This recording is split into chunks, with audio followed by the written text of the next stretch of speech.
mašinu i Dragoljub. Osoblje napušta napravu i trka je puštena. Turbiljon je dobro startovao, gura Kalakčija Mustafić, da li on želi čelo? S rukama na vratu Turbiljon u ovim prvim metrima brži, pritom ide i uz barijeru. I dalje Turbiljon na čelu, do njega Kalakči, treća pozicija iznutra, Eyes of Silver s polja, Keops, peta pozicija za Dragoljuba, Velocity na začelju, trku vodi Kalakči, izgleda da je imao imperativ da preuzme lidersku poziciju u ovom nadmetanju. Turbiljon se nekratko zadržava na drugoj poziciji, međutim Keops izbija na drugu poziciju. Keops je na drugom mestu, na trećoj poziciji, pola dužine prednosti bilo je za Turbiljon, ali napadaju ga i Eyes of Silver i Dragoljub izbija na treću poziciju. Trku vodi Kalakči, druga pozicija za Keopsa, treća pozicija za Dragoljuba, na četvrtoj poziciji je Turbiljon, peta pozicija Eyes of Silver, kreće Velocity. Trku vodi Kalakči, Dragoljub rešava, Keopsa izbija na drugu poziciju.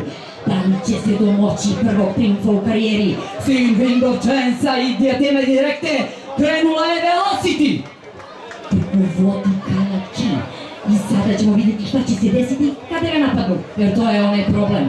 Trku s polja sada i dalje vodi Kalakči kroz sredinu, Dragoljub kroz polja, Velocity! Ali stižu i Turbiljon i Eyes of Silver, na značenje pao Keops. Bori se Kalakči, ali Željko Ilić tera Dragoljuba na čelo, ali Turbiljon od nekud ponovo napred, Turbiljon Velocity, Turbiljon će dobiti ovu trku nakon 2,5 godine pauze. Ovaj konj još uvek ima ono nešto. Gavan Gurovski, Velocity opet odlična druga, Dragoljub treći, Kalakči četvrti, Eyes of Silver peti, Keops šesti.